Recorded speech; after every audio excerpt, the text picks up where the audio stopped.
तर hello guys, पुन्हा एकदा स्वागत आहे तुमचं माझ्या ब्रँड न्यू ब्लॉगमध्ये. तर कसे आहात तुम्ही? आय होप तुम्ही सगळे मजेत असाल. तर आज आम्ही आलो ज्वेल्स ऑफ नवी मुंबई पार्कला. तर तुम्ही पाहू शकता माझ्या मागेच आहे. तर हा नवी मुंबईतील खूप सुंदर असा पार्क आहे. तर आज आम्ही तिथे व्हिजिट करणार आहोत आणि माझ्यासोबत आहे कुणाल आणि अल्ताफ. तर आज आम्ही तिघंच आहोत आणि तुम्हाला या पार्कबद्दल बोललो तर सकाळी 5 ते 10 वाजेपर्यंत ओपन असतो आणि संध्याकाळी 5 ते 10 वाजेपर्यंत. तर आता आपण आज जाऊ आणि अल्ताफला सुद्धा घेऊ आपल्यासोबत आणि कुणालला पण. तर जायचं का कुणाल? चला मग आतमध्ये जाऊ.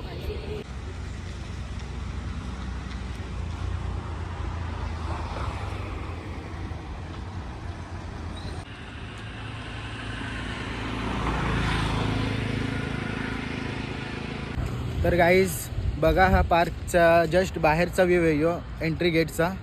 तर तुम्ही बघा माझ्या मागे, तुम्हाला दाखवतो मी.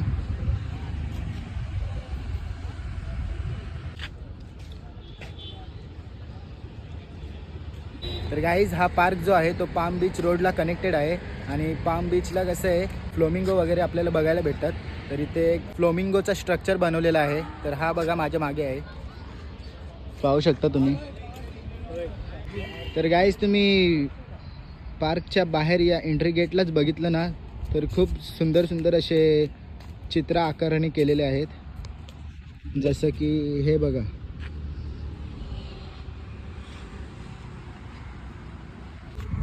तर गाईज बाहेर असे खूप सुंदर असे चित्र वगैरे काढलेले आहेत आणि ते बघण्यासाठी खूप चांगले आहेत. तर आता आम्ही आज चाललो आहे.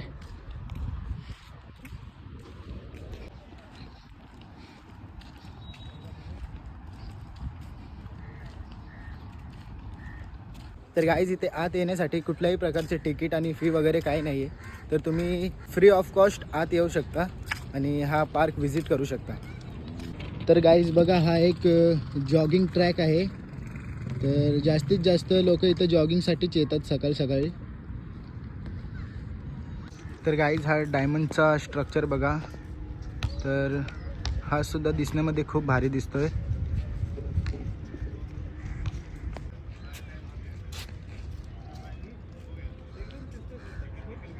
तर गाईज आम्ही आता या जॉगिंग ट्रॅकचा एक राऊंड मारतोय आणि पूर्ण विजिट करतोय आणि बघू कसा आहे कसा नाही, काही प्लस पॉईंट आहेत आणि काही निगेटिव्ह आहेत. तर आपण सगळा या ब्लॉगमध्ये कवर करू. तर चला.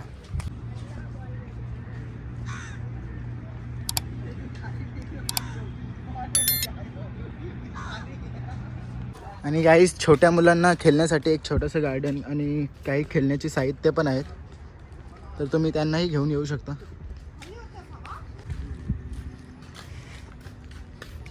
तर गाईज स्पेशली हा तुम्ही पार्क सांगितला ना, तर जॉगिंगसाठी आणि वन टाईम विजिटसाठी चांगला आहे.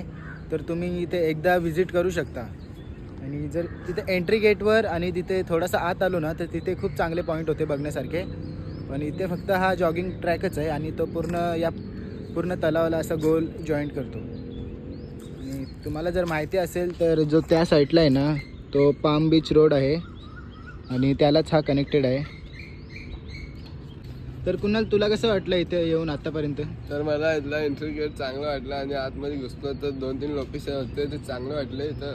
तर हा त्याला खाऱ्या पाण्याचा आहे, कारण की इथं भरती आवटी येतं जाते. तर जास्त लोक इथं जॉगिंगला वॉकिंगला येतात आणि योगासाठी.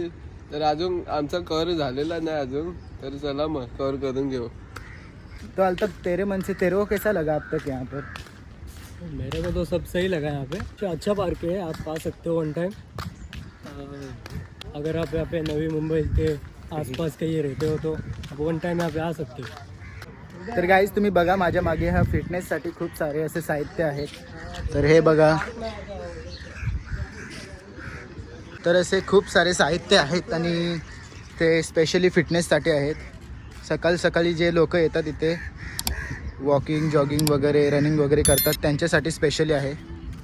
तर गाईज जस्ट या फिटनेस ट्रॅकच्या मागं तुम्ही बघाल तर एक फ्री स्पेस, म्हणजे बास्केटबॉल क्रिकेट वगैरे काही पण खेळू शकता इथे. म्हणजे असंच मजा करण्यासाठी प्लेस बनवलेली आहे आणि खूप भारी. तर चला आता आपण जाऊ आणि बघू अजून काय काय आपल्याला बघायला भेटेल. तर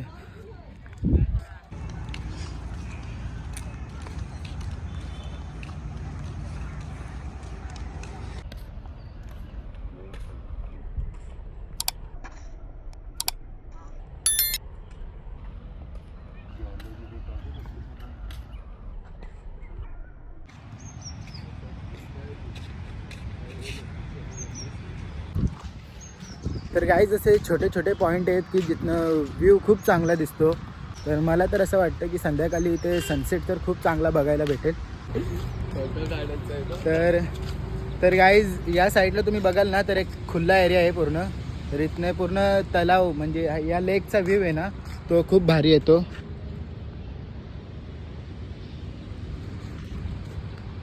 गाईज मी सांगेन की जर तुम्हाला जॉगिंग वगैरे किंवा वॉकिंगसाठी यायचं असेल तर तुम्ही सकाळी या. आणि जर तुम्हाला फ्रेंड्स कपल्स जर तुम्ही असाल आणि तुम्ही येत आहात तर संध्याकाळचं टायमिंग बेस्ट आहे तुमच्यासाठी. तर बघा तुमचा तुम्ही टायमिंग ॲडजस्ट करा आणि त्या टायमिंगच्या हिशोबाने या. तरी ते सकाळचं टायमिंग आहे सकाळी 5 ते 10 वाजेपर्यंत आणि संध्याकाळचं आहे 5 ते 10 वाजेपर्यंत. म्हणजे दोन्ही टायमिंग सेम आहेत फक्त डिफरन्स आहे.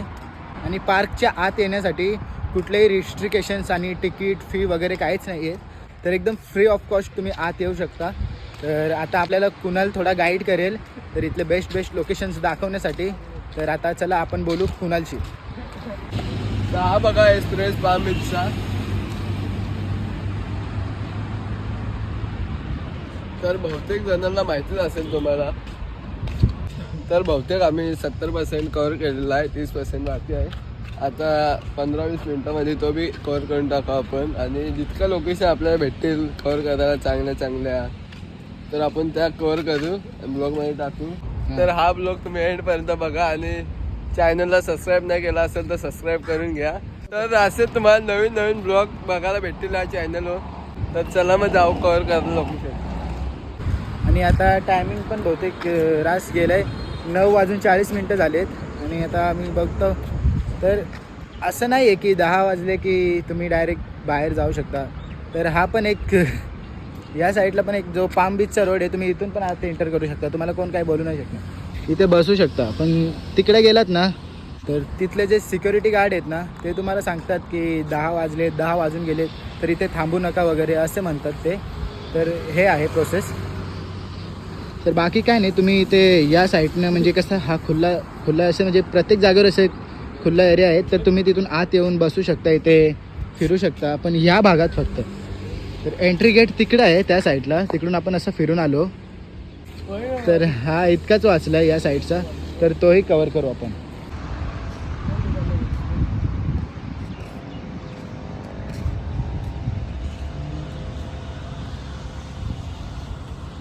तर गाईज आपल्याला याच उन्हाळ्याच्या महिन्यात इथे फ्लोमिंगोज बघायला भेटतील. तर हे बघा माझ्या मागे. आणि आमचा लक खूप चांगला आहे की आम्हाला आता फ्लोमिंगोज सुद्धा बघायला भेटले.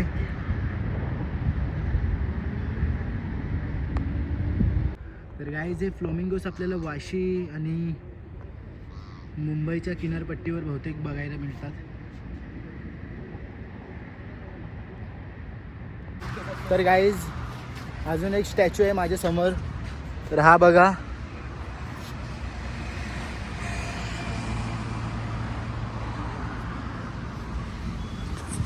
तर गाईज चांगलं आहे दिसण्यासाठी. एक शो म्हणून बनवला गेलेला आहे.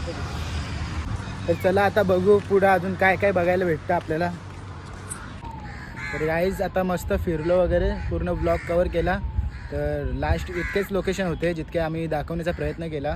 आणि आत्तापर्यंत ज्या आम्ही लोकेशन बघितल्या ना तर त्या खूप चांगल्या होत्या. आणि तुम्हालाही इथे यायचं असेल तर लोकेशन मी डिस्क्रिप्शनमध्ये देईन. आणि चॅनलला जर नवीन असाल तर सबस्क्राईब करा. तर चला भेटू नेक्स्ट ब्लॉगमध्ये. बाय.